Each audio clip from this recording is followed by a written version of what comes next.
আছক ৰাতিপুৱা ওলাইছোঁ, আপোনালোকে মাজতে মোক দুপৰীয়াও লগ পাইছে। এতিয়া 6:30 এতিয়াও মানুহৰ যিটো সমাগম ৰাস্তা ঘাটে যেনেকৈ মানুহ ওলাই আহিছে আন্ধাৰৰ মাজতো, ইয়াৰ এই কথাই প্ৰমাণ কৰে যে এইবাৰ পাকাবেতবাৰীত মানুহে কেৱল কংগ্ৰেছকেই ভোট দিব। হিমন্ত বিশ্ব শৰ্মা AJP BJP চৰকাৰখন পৰিৱৰ্তন কৰাৰ স্বাৰ্থত মানে কংগ্ৰেছ দলকেই ভোট দিব। মানুহে বদৰুদ্দিন আজমল ডাঙৰীয়াক যেতিয়া ধুবুৰীত 10 লাখ ভোটত হৰাই দিছিল, তাৰ পিছৰ পৰা UDF কোনো ফেক্টৰ নহয়, UDFক মানুহে ভোট নিদিয়ে। গতিকে আমি পাকাবেতবাৰী ৰাইজে এই সমষ্টিৰ পৰা কংগ্ৰেছৰ বিধায়কজন জয়যুক্ত কৰি দিছপুৰত কংগ্ৰেছৰ নেতৃত্বত চৰকাৰ গঠন হোৱাটো বিচাৰি আছে।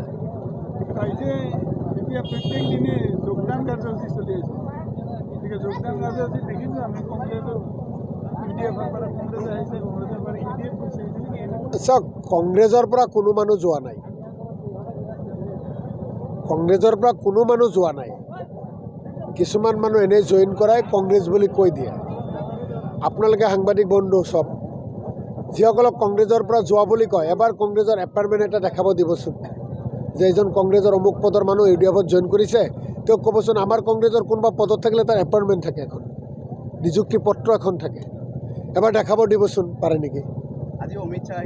আমি কৰাইছোঁ, আমি UDFৰ মানুহ আমাৰ দলত জইন কৰাইছোঁ হাজাৰে বিজাৰে। বহুত আমি প্ৰচাৰে কৰিব পৰা নাই, সময়ে নহয়, য'তে যাওঁ জইন কৰিবলৈ মানুহ ৰেডি হৈ থাকে।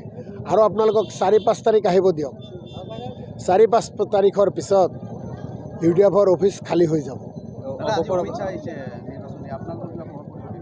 অমিত শ্বাহ আহিছে গৈছে, অমিত শ্বাহৰ কামেই হৈছে হিন্দু মুছলমানৰ মাজত কাজিয়া লগাই দিয়া। অমিত শ্বাহৰ কামেই হৈছে এখন ঘৃণাৰ এখন ৰাজনীতি কৰা। গতিকে তাৰ বাহিৰে আৰু কি কৰিব? অসমৰ কাৰণেতো যেতিয়া অসমত নিৰ্বাচনী অধিসূচনা জাৰি হোৱা নাই, বহুতবাৰ আহিছে, কোনো বিশেষ পেকেজটো কৰা নাই, বিশেষ ৰাজ্যৰ মৰ্যাদা দিয়া নাই, অসমক ধন দিয়া নাই, যে কেন্দ্ৰই ধন দিছোঁ অসম ৰাজ্যই ঋণ ল'ব নালাগে, তেনেকুৱা কোনো কথা বাৰ্তা নাই। আহিছে গুচি গৈছে। গতিকে অসমৰ ৰাইজৰ কাৰণে তেনেই সাধাৰণ কথা।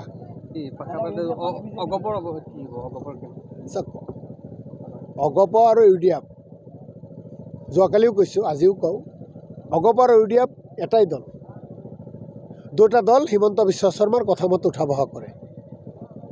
আৰু পাকাবেতবাৰীত এনে কিছুমান মানুহ আছে, দিনত AJP কৰে, ৰাতি UDF কৰে, দিনত UDF কৰে, ৰাতি যায় AJP কৰে।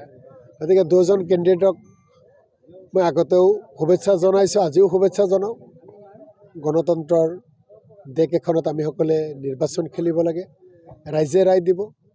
দুজনৰ লগত আগতেও মই ইলেকশ্যন খেলিছোঁ, দুজন কেণ্ডিডেটৰ ক্ষেত্ৰত ৰাইজে মোকে 1 নম্বৰত ৰাখিছে।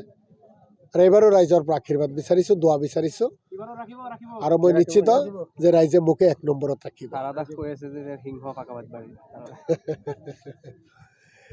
তেখেতে যদি নিজকে কৈছে ভালেই,